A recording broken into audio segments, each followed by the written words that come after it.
নমস্কার।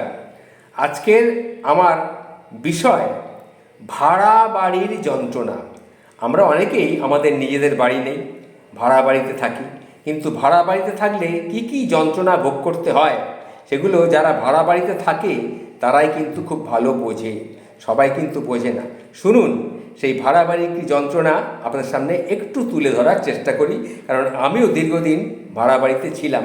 এখন ছোটোখাটো একটা কুঁড়ে ঘর তৈরি করে সেখানে নিজে থাকি। তা ভাড়া বাড়িতে থাকা মানে কিন্তু আসল হলো কি, স্বাধীনতাটাকে বিক্রি করে দেওয়া। বাড়ি ভাড়া মানেই শুধু টাকা দেওয়া নয়, শুধু মানিয়ে নেওয়া নয়, শুধু সহ্য করা নয়, মাথা নিচু করে থাকা। নতুন সংসার হোক, একা থাকুক, ভাড়া বাড়ির সমস্যা সবসময় কিন্তু একই রকম। অ্যাডভান্স আর ব্রোকারের দাদাগিরি। 2 মাসের অগ্রিম ভাড়া দিতে হবে, সাথে ব্রোকারের ফিস। একবার ঢুকে পড়লেই ফাঁদে পড়ে গেল। বেরোতে গেলেও মালিক নানান রকমের বাহান্ন করে জামানতের টাকা সে কাটবেই কাটবে। এরপরে আছে জলের জন্য সংগ্রাম করা। 24 ঘন্টা জল তো একটা স্বপ্ন। দিনে 2বার থেকে 3বার যদি পাই সেটাও বড় কথা।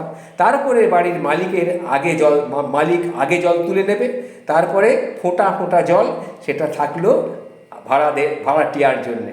গেস্ট আসলে তো কথাই নেই, বেশি নিয়ে মুখ ধোবার জলের জন্য যুদ্ধ লেগে যায়। বুঝতে পেরেছেন? এই হচ্ছে কথা। সুতরাং ভাড়া বাড়িতে থাকা মানে একদম খুব সমস্যা। তবুও এই সমস্যাগুলো কিছু কিছু আমি আরও বলছি। যেমন পেরেক বা ক্যালেন্ডার বা ছবির স্বাধীনতা, তাও আপনার নেই। দেয়ালে যদি একটা পেরেক মারতে যান, মারতে পারবেন না। ফটো টাঙাবেন কী করে? পারবেন না। যদি দরকার হয় মালিককে বলতে হবে, উনি যদি রাজি হন তাহলে আপনাকে মিস্ত্রি এনে ফুটো করে তবে দেয়ালে আপনি একটা পেরেক লাগাবেন, তারপরে সেখানে ফটো লাগাবেন। সুতরাং ঘর সাজাবার অধিকারও আপনার থাকে না। আচ্ছা, গেটের তালা, এটা একটা দুঃস্বপ্ন। মালিকের কাছেই গেটের তালা থাকবে, তালা মানে চাবি থাকবে। রাত 10টার পর বাইরে গেলেও সমস্যা, ফিরতে হলেও সমস্যা। কে খুলে দেবে? মাঝরাতে দরকার হলেও ফোন করা যাবে না। স্বাধীনতা যে কী জিনিস সেটা ভাড়াটিয়ারা জানেই না। ইলেকট্রিকের বিল বা রেডিয়েশনের ভয়, ওয়াইফাই লাগানো যাবে না, কারণ এতে রেডিয়েশন ছড়ায়। এসি লাগালে বাড়ির ভাড়া বেড়ে যাবে, আলাদা করে ইলেকট্রিক বলতে হবে। অথচ মালিকের ঘরে কিন্তু ওয়াইফাই, এসি সবই কিন্তু আছে। এরপরে দেখুন, ছাদে যাওয়া নিষেধ। ছাদে কাপড় মেলা যাবে না, কারণ ছাদের ভাড়া তো আমরা দিই না। ছাদে গেলে মালিকের নজরদারি শুরু হয়, যেন আমরা কোনো অপরাধ করছি। গেস্ট এলে সমস্যা আরও দ্বিগুণ বেড়ে যায়। বাড়িতে যদি আত্মীয়স্বজন আসে তাহলে মালিকের কিন্তু ভুরু কুঁচকে যাবে, জল শেষ, বিদ্যুতের বিল বাড়বে। এইরকম নানা রকমের কড়া কথা আপনাকে শুনতে হবে। সুতরাং গেস্টরা যারা আসে তারাও এই পরিস্থিতি থেকে খুব অস্বস্তিতে পড়ে যায়। আর এর উপর আছে মালিকের নজরদারি।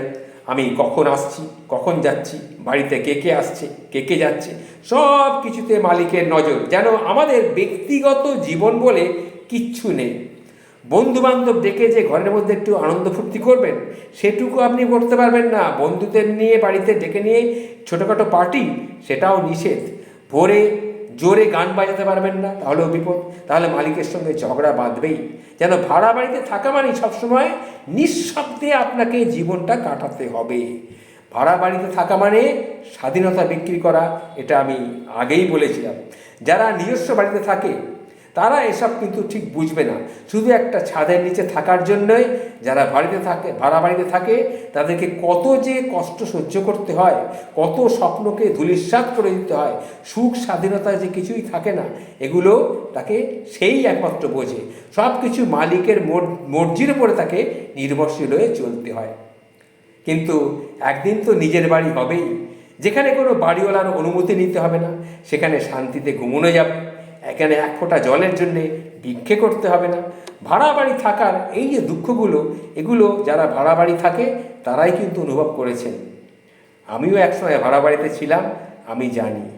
তবুও এই একটা লেখা আমি পেয়েছিলাম, সেই লেখাটি পড়ে আমার খুব ভালো লেগেছিল। আমারই মনের কথা তিনি বলেছেন। লেখকের নাম হচ্ছে প্রবীর সেন। তার লেখাটা পড়ে আমার খুব ভালো লেগেছিল। আমার মনে পড়ে গেল যে আমিও তো একসময় ভাড়া বাড়িতে ছিলাম, এই কষ্টগুলো আমিও ভোগ করেছি, তাই আমি আপনাদের সামনে সেগুলো তুলে ধরার লোভ সামলাতে পারলাম না, তাই আমি বলে ফেললাম। যদি আপনারা এই অবস্থার মধ্যে আপনারা কেউ এসে থাকেন, তাহলে নিশ্চয়ই আমার অনুভূতিটাকে আপনারা ফিল নিশ্চয়ই করবেন। নমস্কার, ভালো থাকবেন।